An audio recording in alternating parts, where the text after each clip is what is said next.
Gue lagi menulis konten di LinkedIn. Let me show you. Gue lagi menulis konten di LinkedIn, repurpose dari konten gue di Threads. Terus gue kepikiran kayaknya perlu gue rekam supaya gue nggak lupa dan supaya terdokumentasi dengan baik. Em, Soal goal menulis konten. Jadi orang mungkin sering bertanya atau mungkin especially profesional ya, especially profesional, pekerja profesional, orang-orang yang bekerja ataupun membangun bisnis yang mungkin bertanya, oke, gue paham, gue harus bangun personal branding, gue tahu, tapi sebenarnya ROI-nya bakal apa ya gitu. Hasil yang bisa gue dapat tuh apa, karena kan menulis konten pasti gue harus mengeluarkan effort, gue harus mengeluarkan waktu, energi dan lain-lain, atau kalaupun gue harus bayar orang buat, bukan gue yang nulis, gue bayar orang ya gue keluar duit gitu kan. ROI-nya buat gue apa sebenarnya gue melakukan ini, itu outputnya buat gue apa. Biasanya orang, karena orang pertanyaannya paling utama itu, oke, gue ngeluarin ini terus gue dapat apa, outputnya apa. Nah, seringkali orang, banyak orang itu menurut gue tidak paham bahwa outputnya itu, sorry, scratch that. Jadi menurut gue mindsetnya tidak tepat ketika lo berpikir outputnya itu langsung duit. Gampangnya gitu. Karena banyak orang berpikir gue bikin konten terus outputnya harus langsung jadi duit nih gitu. Gue bikin konten, outputnya ya gue langsung direkrut nih sama perusahaan yang lebih besar dan gaji gue naik 2 kali lipat. Dalam waktu 3 bulan, misalnya gue bikin konten 3 bulan terus gue langsung dapat ini segala macam. Terus misalnya gue bikin konten and then gue langsung bisa dapat klien yang bisa bayar gue 30 juta dan lain-lain gitu. Langsung ngomongnya ke duit, which is mungkin dibilang salah tidak, tapi kurang tepat. Simpelnya adalah sebenarnya sangat bisa nyampe ke sana dan ujungnya pasti akan nyampe ke sana, tapi definitely butuh waktu. Nah, nggak mungkin juga, atau ya gue nggak bisa kontrol kalau misalnya tiba-tiba lu ngerjain cuma 3 bulan and then lu langsung dapet duit. Gue juga pengen kayak gitu, tapi kan that's not how the world works gitu. Ya reputasi lu harus dibangun juga gitu. Nah, tapi outputnya apa? Nah, gue tuh mulai bisa memetakan sebenarnya output yang bisa kita dapat itu apa. Nah, gue mau bahas 3 hal. Output kalau lu konsisten menulis dengan goal lo, kalau goal lo adalah membangun visibility dan reputasi gitu ya. Outputnya apa aja? Yang pertama adalah lo punya library of content. Ini gue tulis gini, simpelnya gini, kalau kita konsisten publish 5 konten per minggu, maka kita akan punya 20 konten dalam 1 bulan, 60 konten dalam 3 bulan, dan 120 konten dalam 6 bulan. Nah, kita misalnya stop di 6 bulan. Kalau lu ngerjain ini selama 6 bulan secara konsisten, lu akan punya library of content atau perpustakaan konten. Lu punya 120 konten. Lu punya 120 konten. That in itself is already a big asset. Berapa banyak orang yang punya 120 tulisan yang mendokumentasikan isi kepala dia, regardless the performance of the content, regardless of the purpose of the engagement of the content. Kalau lu udah publish 120 konten, maka lu punya 120 tulisan yang jadi aset lu.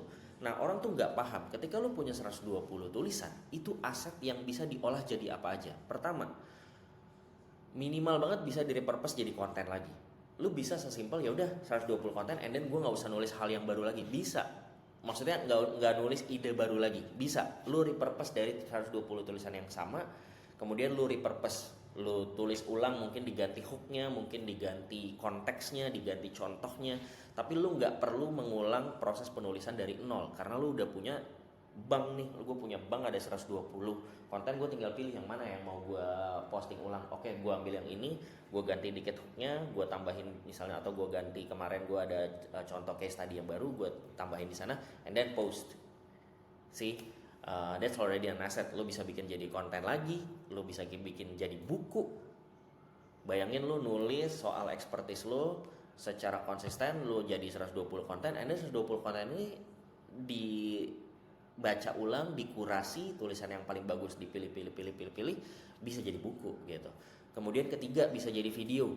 Jadi tulisan yang bagus, ini kayak gue sekarang nih, ini kan awalnya tulisan gue bisa jelasin dalam bentuk video secara verbal. Gue bisa bikin tulisan ini jadi PPT yang kemudian bisa gue jadikan materi webinar, materi seminar.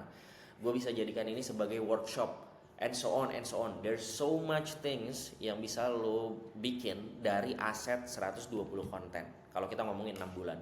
Kalau ngomongin 3 bulan lo punya 60 konten, itu juga udah banyak banget gitu. So that's one, library of content. Yang kedua adalah scale yourself. Gue belum tulis nih deskripsinya gitu ya. Tapi scaling yourself ini maksudnya apa? Sesimpel kalau lo punya konten lo out, your content is out there, lu kayak menduplikasi diri lu. Kalau sebelumnya orang mungkin harus dapat belajar sama lu tuh harus ketemu one on one.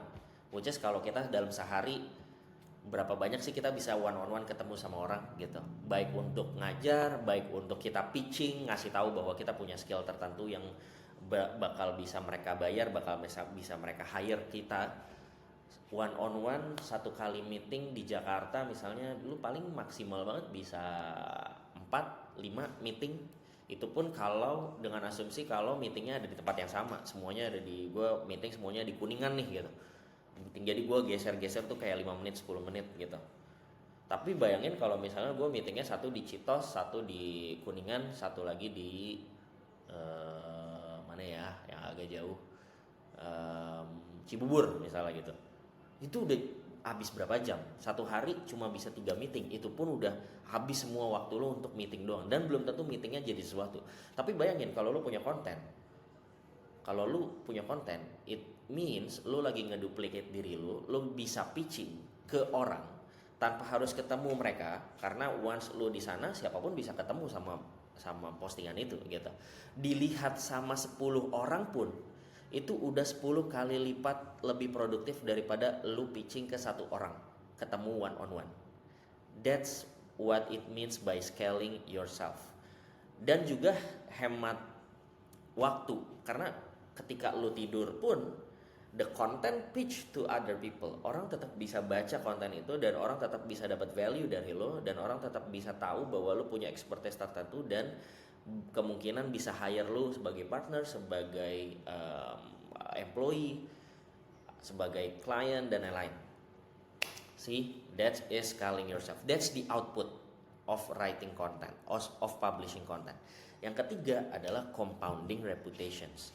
Nah, orang sering salah kaprah bahwa game dari bikin konten adalah game of popularity, game of engagement. Gue bikin konten, outputnya hanya sukses ketika konten gue viral, ketika konten gue share-nya ribuan, ketika views gue ribuan jutaan dan lain-lain.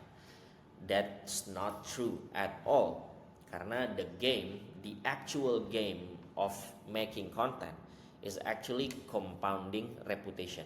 Ini yang tadi gue tulisin, compounding reputation. Meaning sebenarnya goalnya adalah sesimpel lu membahas hal yang sama, yang jadi niche lu, yang jadi bahasan lu berulang-ulang dengan berbagai angle, mengatakan hal yang sama, topik yang sama, berulang-ulang sampai nempel di benak orang lain bahwa he is the one kalau ngomongin konten tertentu. Jadi misalnya di gue nih, salah satu dakwah yang gue konsisten sekali lakukan di sosial media adalah bikin konten soal personal branding. Gue ngomongin personal branding. Gue ngomongin personal branding di Instagram, gue ngomongin personal branding di LinkedIn, gue ngomongin personal branding dalam konteks dengan cara menulis, dalam konteks profesional, apa goal, outputnya atau hasilnya untuk orang yang menjalankan bisnis, untuk orang yang bekerja sebagai employee profesional, apa pengaruhnya buat lo yang sudah berkeluarga, gimana cara monetize-nya dan bla bla bla bla. Tapi everything is all about personal branding. Gue lakukan itu secara berulang-ulang. Akhirnya reputasi itu nempel. Kalau personal branding ngomonginnya Iqbal. Kalau Iqbal salah satu expertise-nya adalah personal branding. So that's the goal, that's the output yang gue pengen ajak lo untuk paham bahwa that's the output of consistently writing content. You have library of content, asset, you can scale yourself, dan you have compounding reputation. So again, inviting you, ayo kita nulis konten dan publish konten.